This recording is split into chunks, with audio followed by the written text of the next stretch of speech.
Peraturan larangan merokok di premis makanan terbuka berkuat kuasa sepenuhnya.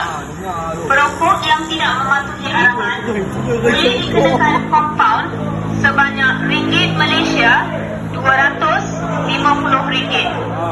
Sekiranya didapati bersalah, boleh dikenakan denda tidak lebih ringgit Malaysia RM10,000 atau penjara tidak lebih 2 tahun. Boleh beli wai suku. Sehukuman itu, para pemilik restoran hendaklah mempamerkan papan tanda larangan merokok, tidak membenarkan pelanggan merokok di premis masing-masing, serta tidak meletakkan bekas abu rokok di atas meja.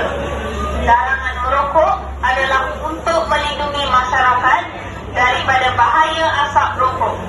Katakan tidak pada merokok. Terima kasih. Sekarang berada di tempat smoking area. Yang belakang tengok semua sah rokok. Dah tua-tua semua ya. Di split out. Ada persedahan sah rokok membahayakan kesihatan. Apa nak jadi tak tahulah. Aduh, payah tu. Nak bagi tahu tu je. Okay, bye.